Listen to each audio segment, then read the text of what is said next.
Hey guys, how's it going? It's Asthmatic here today, and we're going to talk about more Division stuff because they just released another podcast. On a quick side note before I get started, let me know in the comments what you think about different camera angles because I'm working with a few different ones, trying to work out what works best with microphone placement and with glare off my computer screen, so changing it up a little bit, kind of seeing how it works. So, let's talk Division. So for this podcast, we were talking about like character design as well as a little bit of customization. So the first question that these two guys were asked, which they have, Emil and Drew were on the podcast yesterday, and the first thing they were asked about is like what excites them about about the game, but more specifically about like the characters and how they're gonna look and all that kind of stuff. And so points were made like the how hard it was to get multi-layered customization to really work, because that's not a thing that games usually do. It's typically been you have a chest piece, you have legs, you have arms, that kind of stuff. Not this whole like, oh, I have a shirt, and then I have a jacket, and then I have a vest, or however that or however that's going to work for different characters. That was a really new system that they had to create, and that really took a lot of work. Now within those layers, some of these items are going to be stat based, and then some of them are going to be cosmetic, which is really great because that means if there's something that, say, I don't know, there's a certain piece of like a belt or something like that is high level or provides really good stats. It's not like everyone in the game ends up wearing the same shirt because that has whatever perk that everyone wants. These maybe stat-based items might be a little smaller and less cosmetic, so that way it's not like everyone's overpowered and it's like, or not overpowered, visually overpowered, so that you see, oh, everybody's got that thing. You're going to see more variation in your characters because things like your overcoat might be more cosmetic, where that really allows you to look however you want without sacrificing stats. And it's really important to the guys at Ubisoft that everyone looks different, because being an open world RPG, it's very much about expressing yourself and about being a unique character within this world. They made the point that with different layer clothing and with chest pieces and legs and all their stuff and all the different areas, there are tens of thousands of different combinations of clothing, which is amazing because that means you have lots of options and you're not going to look exactly the same as the other guy that you run into. Moving on down, Drew made a point that he really likes the amount of NPCs and like the variety of the gameplay and how many NPCs there are, because he felt good about that because when they started development he set a really high goal for, we want to get this many NPCs in the game, and they attained that. So through everything with the Division, like I hear a lot of people who are really upset about the fact that I forget to keep silencing my phone before I start recording videos. A lot of people were, upset about it being pushed back. My idea on release dates being pushed back is always, it's usually worth it, because the longer time we give the developers to develop, the better the game we get.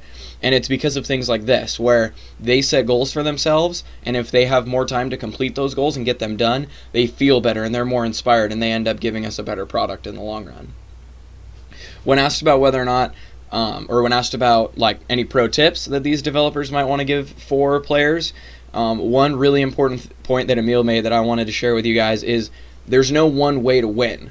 Is that this is a game designed to be played however you want to play it. And there's lots of different stats and lots of different perks that you can allocate and change around on your character, and there's no magic bullet. There's no Gjallarhorn for all of the Destiny people out there. There's no one quick and easy way, because it's a game about knowing how to use the different skills, and if you want to play a certain way, there's going to be skills that are going to allow you to do that well.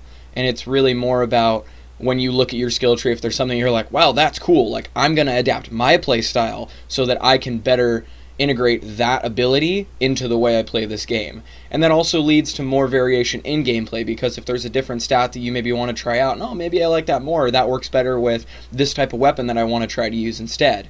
You have stats that are really going to allow you to change that up. The point was also made that stats and perks can be changed whenever.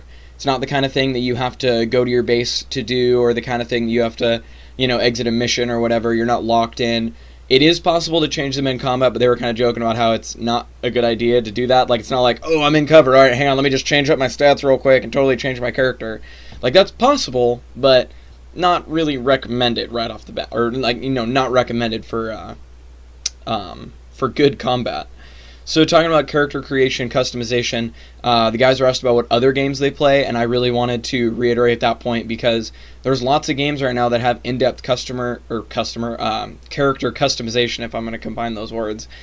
Lots of games that have in-depth customization, and I wanted to see where are these developers sort of drawing their inspiration from, or where are they playing right now.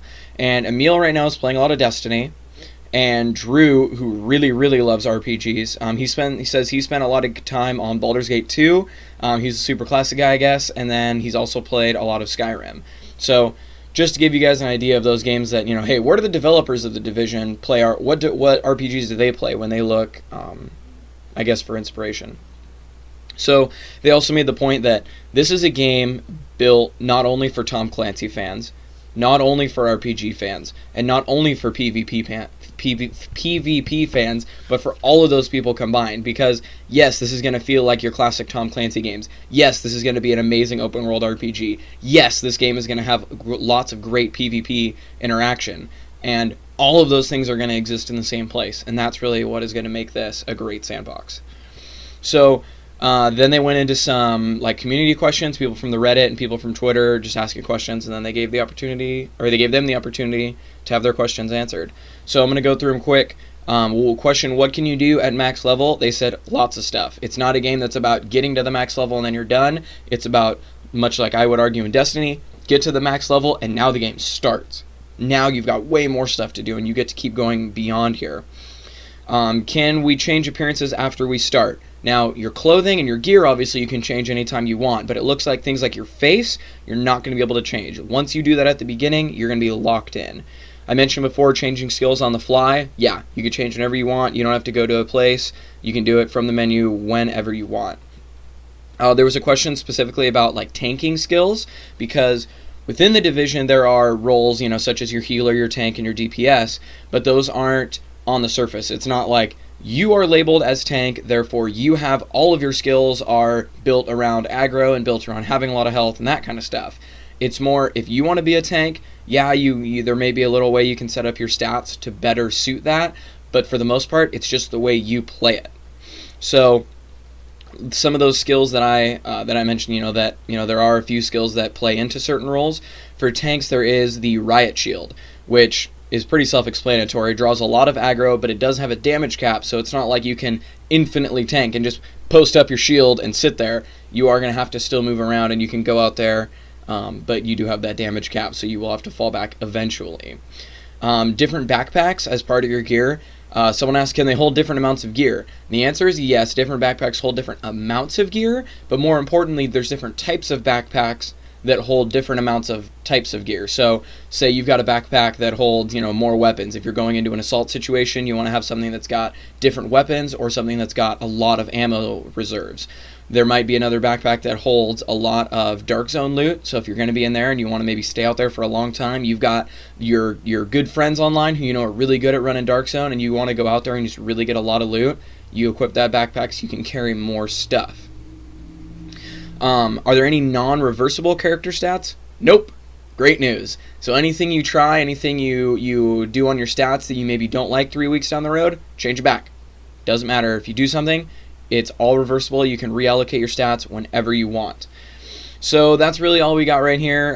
They did make a point about, someone asked funny about beards. And yes, they are customizable. There's a good amount of customizable facial hair, but I don't know if that's going to be something that you can change throughout the game. I'm hoping you can change that. That's not part of your face that's locked in, because, going to want to be able to change that.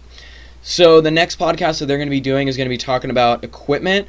They've already recorded that, so unfortunately I'm not going to be able to get any questions in on it. But next time, I'm watching them on the Reddit and on Twitter, so I will be on the ball next time they're recording the podcast that comes after equipment. But keep your eyes on this channel for the video on the equipment podcast as soon as that goes live. This has been Asthmatic reviewing the Destiny podcast, talking character customization. Thanks, guys. See you next time.